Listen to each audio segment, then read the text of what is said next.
Past few days, I had been tagging along with a matchmaking group. My intention? To enjoy the free food and drinks at the events while blending into the lively atmosphere. Honestly, I wasn't there to find love, but rather to amuse myself by observing the dating habits of modern bachelors and bachelorettes. The group wasn't just young singles. Among the members were a handful of elderly women eagerly seeking matches for their children. One day, one of these aunties dropped a bombshell that sent the group into a frenzy. She casually announced, "I own 53 rental properties, 3 villas, and 5 adorable cats. All of this, plus additional assets, will be inherited by my only son. On top of that, I'm prepared to give my future daughter-in-law a monthly allowance of $50,000.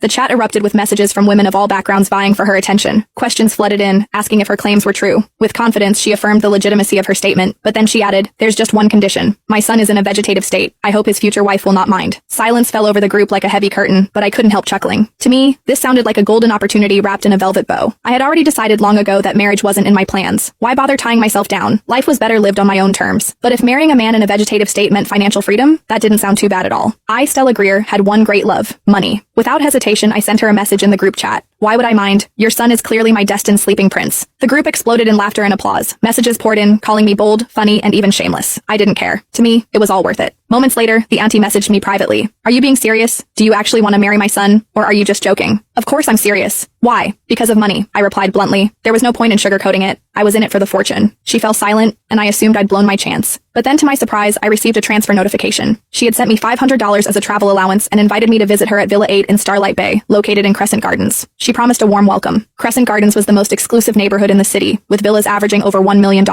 This woman wasn't just rich, she was obscenely wealthy. Grinning, I shamelessly accepted the money and set off immediately. When I arrived at Villa 8, I was greeted by an atmosphere of luxury and grandeur. The villa's exterior was stunning, with meticulously maintained gardens and an air of nobility that made me feel slightly out of place. After straightening my hair and smoothing my clothes, I rang the doorbell. A glamorous woman in her 40s opened the door, her smile radiant. She exuded sophistication, looking no older than her early 30s. Her flawless skin and impeccable fashion sense made me feel like I was meeting a celebrity. "Hello, my name is Stella Greer," I introduced myself, extending a hand. "I'm a graduate of a prestigious Ivy League university, currently preparing for the civil service examination." The woman, Abigail Winslow, shook my hand warmly, her eyes gleaming with approval. "You're young, beautiful, and accomplished." "Wonderful." After exchanging pleasantries, she invited me inside, pouring tea as we sat in the opulent living room. She asked about my background, family, work, and aspirations. My parents divorced when I was young, and neither of them kept in touch. "I've been on my own ever since," I explained. "As for work, I'm a fashion designer with an annual salary of around $100,000. Abigail nodded thoughtfully, her expression unreadable. She didn't press further and soon gestured for me to follow her upstairs. "Are we going to meet my sleeping prince now?" I teased. She smiled. "Yes, my son is also my precious sleeping prince." We climbed to the 3rd floor and entered a bedroom. I wasn't expecting much. I'd already prepared myself for a purely transactional relationship. I didn't need to fall in love. I only needed to secure the deal and fulfill my duties. But the moment I saw him, my breath hitched. There he was, lying peacefully on the bed. His long lashes cast delicate shadows on his cheeks, and his features were so exquisite they seemed sculpted by an artist.